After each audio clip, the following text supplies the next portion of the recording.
Hare Krishna, Om Namo Bhagavate Vasudevaya, Om Namo Bhagavate Vasudevaya, Om Namo Bhagavate Vasudevaya, Namo Om Vishnu Padaya, Krishna Prishtaya Bhutale, Srimate Bhaktivedanta Swami Niti Namine, Namaste Saraswati Devi Gauravani Pracharine, Nirvishesha Shunyavadi Pashyate Desatarine, Jai Sri Krishna Chaitanya Prabhu Nityananda, Shri Advaita Gadadhar Shivasadi Gaur Bhakta Hare Krishna, Krishna Krishna, Hare Hare, Hare Rama, Rama Rama, Hare Hare. Mukham karoti vachalam pangum langate girim yat krupa tamaham vande Shri Gurum Dinatarine. Hare Krishna. So today we'll start the new chapter, chapter 15. The title of the chapter is Purushottam Yoga, or the Yoga of the Supreme Person. So here Krishna is continuously speaking, right? Last two verses, Krishna told in the last chapter, Krishna told about that Bhakti Yoga, one can be situated in the Brahman position. And I am the basis of that Brahman. Okay, so now Krishna continuing to speak in this chapter. Chapter is for us actually. It's all continuously speaking. Krishna is speaking. So now Krishna, with relation to the last two verses, that in this human body also we can attain the Brahman stage. So Krishna is giving the further explanation about this Brahman and why he is the basis and how he is the root of everything.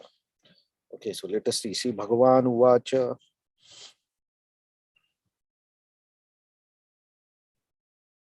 Shri Bhagavan Uvacha Urdhvamulam adhashakham Urvamulam Adashakam ashwatham prahur avyayam Svatam Prahuravayam chandasi yasya parnani Chandamsi Yasya Parnani yastam veda savedavit. Yastam Veda Savedavit. Okay, please chant. Shri Bhagavan Uvacha Urdvamulam Adasakam Asvatam Prahuravayam Chandamsi Yasya Parnani Yastam Veda Savedavit. Shri Bhagavan Uvacha Udvamulamatha Sakham Ashwatham Prahuravyayam Chandamsi Yasya Parnani Yastam Veda Savedavit.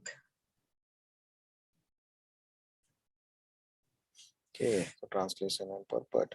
The Supreme Personality of Godhead said, it is said that there is an imperishable banyan tree that has its root upward and its branches down, whose leaves are the Vedic hymns. One who knows this tree is the knower of Vedas. Purport. After discussing the importance of Bhakti Yoga, one may question, what about Vedas? It is explained in this chapter that purpose of Vedas is to understand Krishna. Therefore, one who is in Krishna consciousness, who is engaged in devotional service, already knows Vedas.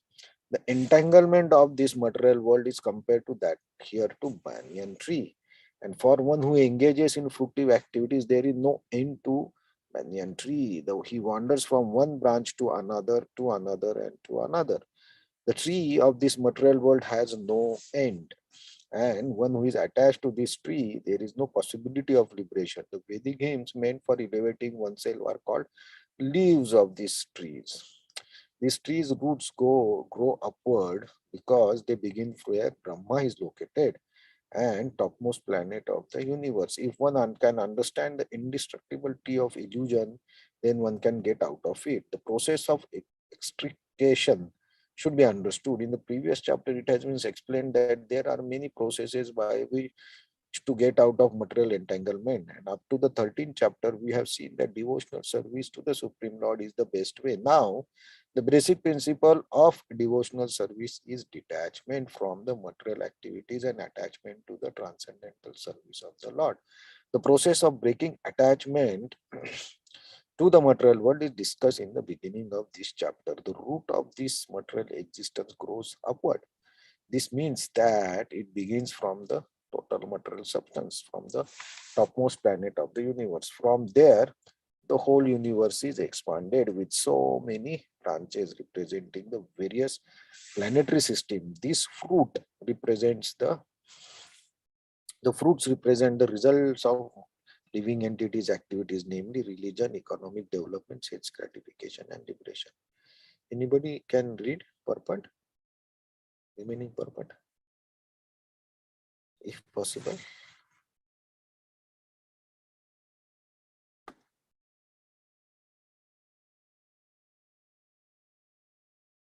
Okay.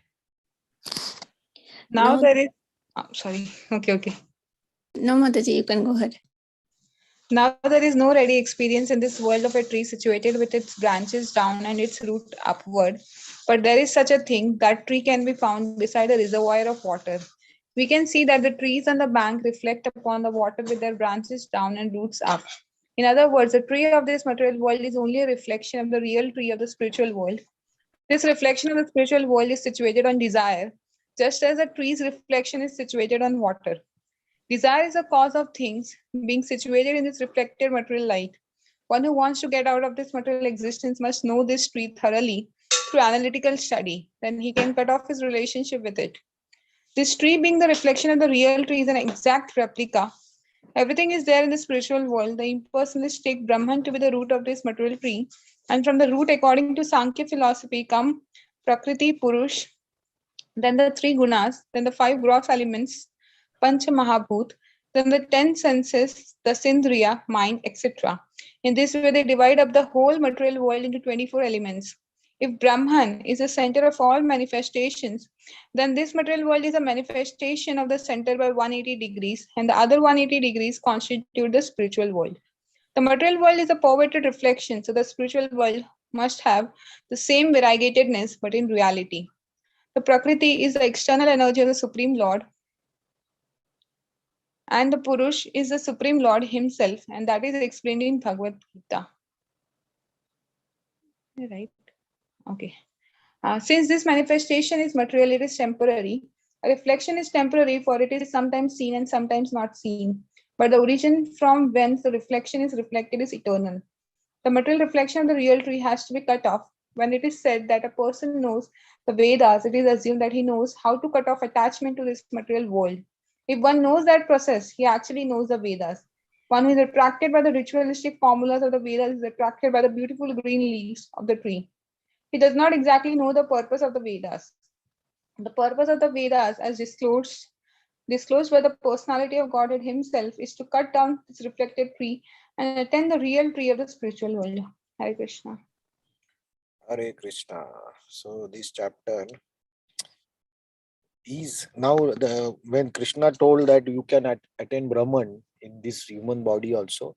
Naturally, the question will come like how come in this body, which is conditioned and which is very material, consisting of whatever 24 elements, how we can attain by Brahman stage by bhakti, and why? So Krishna says, I am the basis of uh, Brahman, that's okay, but how it will help the living entity in this body, how he can transcend everything. So anybody can think like this, okay, Krishna says that, okay, you should be equal and you should be samadarshi and should not be disturbed, that's fine, but how, even if person does that, how it is possible? Uh, because our mind and all, everything is, if we don't have the experience of transcendence, it's, or of course, like something that we cannot experience, very difficult to comprehend.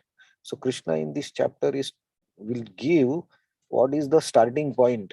Uh, so if we have to go to Brahman, then what is this material world? Okay, 24 elements are there, but from where it started, how it increases, uh, where is the origin, and why then living entity is just getting entangled. So all these are the natural questions that may come to anybody's mind. So Krishna, understanding this, he himself is giving the explanation. So he uses the using the example of a banyan tree. So I think who are from India, they have seen the banyan tree. If the tree is very old, it's very difficult to understand which is the original root. Mm. Because the twigs, they go down into land or soil, and they also become root. So sometimes it's very difficult to understand the origin of the tree. And then to understand and to get to the original root, you have to cut the unnecessary parts, right? So that example is used. And uh, urdhva moolam, it's upside down. So whatever trees we see, it's upside down, means the normally we see trees, the uh, root is there, and then the it sprouts and the tree grows. So at the top it is bigger. But this is opposite. So at the top it is less, and at the bottom it is increasing more and more. So Srila Prabhupada tells that it is a reflection on the water. So how we will see the reflection of a tree on the water? That's how it is. And what is that water? That also explained that why this reflection happens. And the reflection, if we see, if we clearly go to a lake and see the reflection, looks exactly similar but opposite. And if there is some movement in the water, we cannot see the reflection clearly. It also moves. Uh, So how this reflection happens is because of the, so what is that water surface, right? Which actually reverses everything. So that water surface is compared to desires that we have in our mind. So what are our desires? Our desires are generally for enjoyment.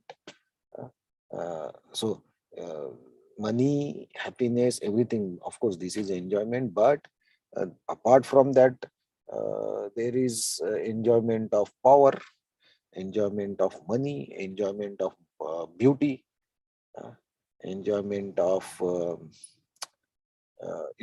being intelligent, most intelligent. So how we enjoy that? People praise us, and that it's very pleasing to the ego, and the ego pleases, and then we feel good. Yeah, I am worthy of praise. That's how ego takes it, and then we become happy actually. Uh, so these desires actually make this tree grow. Mm. And here word use is avyayam, eternal. So why this word is used? Um, it is said prahur avyayam. It is said that it is eternal. Eternal for who? Eternal for the people or the jiva who is in this material world. So if we just keep on fulfilling our desires, for example, and getting enjoyment, so whatever desires come to our mind, uh, that we can keep on fulfilling. There is no end. Uh, so today I have 100 desires, so I fulfill them. Tomorrow again I will have 100 desires, I fulfill them. Again it will come, again I fulfill. So this is never ending. You can fulfill your desires, but the desires keep coming. So it is eternal. From that angle, it is eternal. From bhakti angle, if we say, no, this is actually a problem. Chandasi yasya paradani. So the leaves are actually the Vedas, but is compared to Vedas, but we don't understand the purpose of Vedas. So there are uh, four Vedas, and each Veda define different processes. So some define Gyan, some define Karma.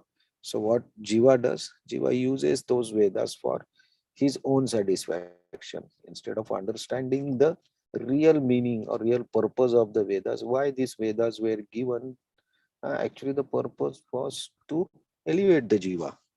But instead of doing that, people, the Jiva, what he does, he uses that Vedas to fulfill his desires and get more entangled, more attached. So the meaning is gone. So, but Krishna says that one who knows the real purpose of the Vedas, he is a Jnani. He is a Vedavit, knower of the Vedas. So, in this chapter, now Krishna starting that, okay, so who is the top in the material world, from where everything starts from Brahma. We saw Brahma, and then seven sages, and then the four Kumaras, and then from there everything is created. So at the top is Brahma, and as we go down, different planets and different jivas, and this tree is expanding in the bottom. And we doing different activities, different enjoyment, different desires, uh, and we eating the fruits of this tree also, which is the fulfilling of desires.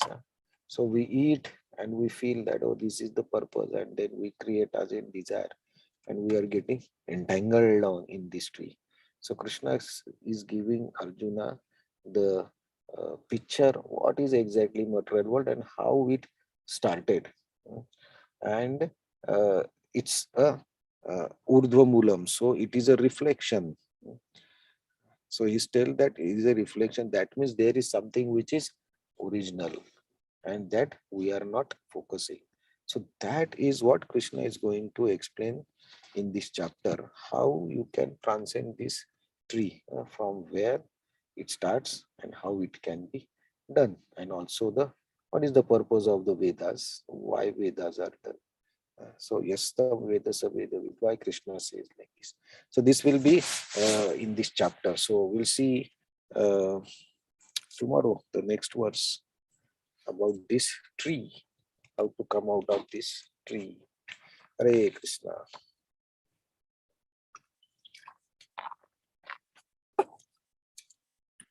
Any comments? Anything?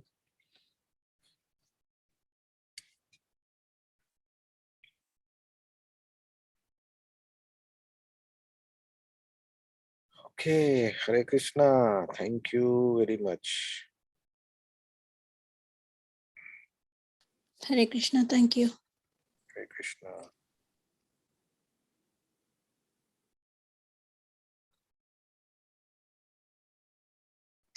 Hare Krishna. Thank you. Thank you, Hare Krishna.